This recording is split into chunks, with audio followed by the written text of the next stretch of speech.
মুজাদ্দিদুজ্জামান দাদা হুজুর পীর কেবলা ছিলেন 4 তরিকার পীর। কথা ঠিক না ভুল? কাদিরিয়া, চিশতিয়া, নকশবন্দিয়া, মুজাদ্দিদিয়া और মোহাম্মদিয়া কেন বলা হয় জানেন?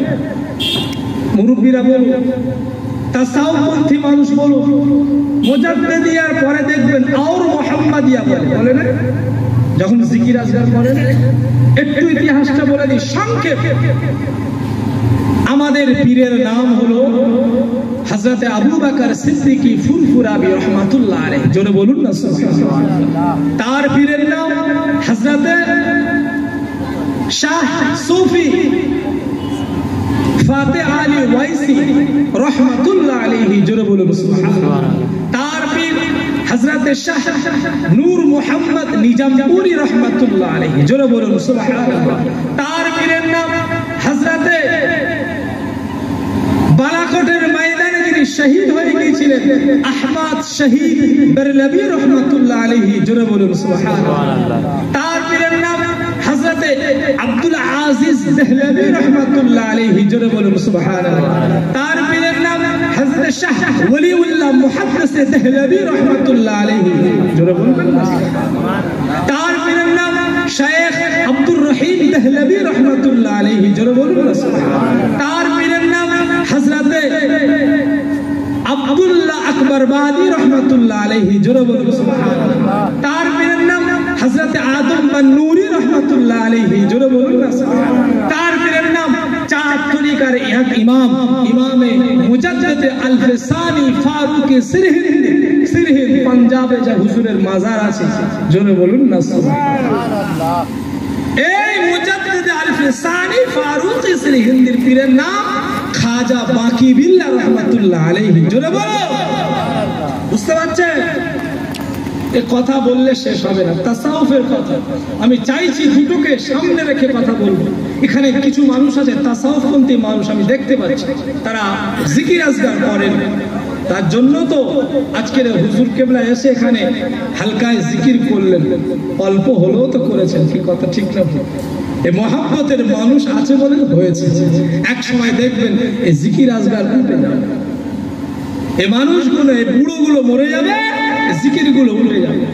বলবে জিকির কোরআনে আছে, হাদিস আছে, এরা আল্লাহ আল্লাহ জিকির কোথায় পেয়েছিস? কিছু দল বেরিয়েছে এসে বলবে শোনো, এই যে পীরের কথা বললাম, একটা একটা বলতে গেলে অনেক সময় চলে যাবে।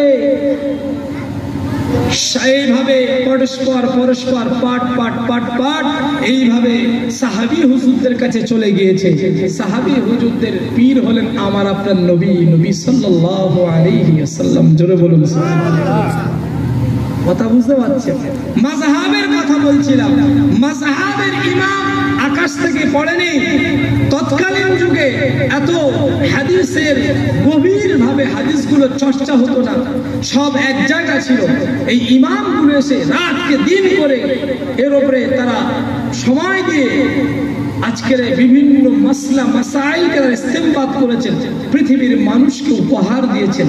ইমাম শাফি বলুন, ইমাম আহমদ বিন হাম্বল বলুন, ইমাম আবু হানিফা রাহমাতুল্লাহ আলাইহি বলুন, ইমাম মালিক বলুন, এরা কি করেছেন? এনারা সব আল্লাহর কোরআন নবীর হাদিসকে সামনে রেখে তারা এই মাসলাগুলো ইস্তেমবাদ করেছেন, বের করেছেন। জোরে বলুন সুবহানাল্লাহ। এগুলো সবই কোরআন এবং হাদিসের সাপোর্ট। কথা বুঝতে পারছেন? আপনারা জানেন মাধ্যমিক পড়তে গেলে একটা সরকারি একটা বই থাকে, সরকারি বই মাধ্যমিক ক্লাসে থাকে কি থাকে না? বা প্রত্যেক ক্লাসে থাকে। কিন্তু মাধ্যমিককে কেন বলছি? এই মাধ্যমিক পরীক্ষা দেওয়ার জন্য বিশেষ করে আমাদের স্টুডেন্ট যারা ছেলেমেয়েরা আছে বা গার্জেনরা আছে জিজ্ঞাসা করবেন, দেখবেন স্পেশালিস্ট সহায়িকা বই কিনে দেওয়া হয়। সহায়িকা কেন? সহায়িকা দিলে আমাদের এই বাচ্চারা সহজভাবে বুঝতে পারবে। আমরা ছোট থেকে সহায়িকা দিয়ে থাকি, যেমন ছাত্রবন্ধু দিয়ে থাকি আসল বইটাকে জানার জন্য, সহজভাবে বোঝার জন্য এই ছাত্রবন্ধু কিনে দিই, যাতে করে ওই আসল বইটা বুঝতে সহজ হয়। এটা সাপোর্টিং কথা, ঠিক না? হ্যাঁ,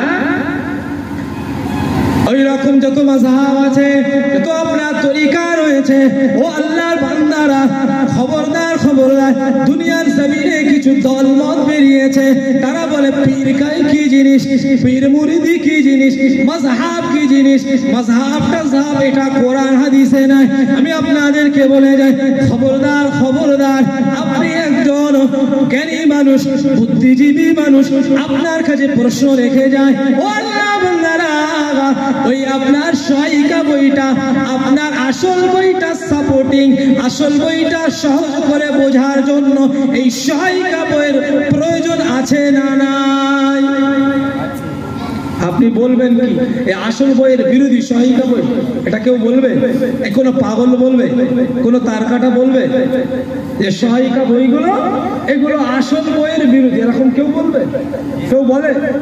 যারা বলছে কোরআন হাদিসের এই পীর মুরিদি নাই, আপনার মাযহাব নাই, এদের কি ব্রেন ঠিক আছে বলে মনে হয়?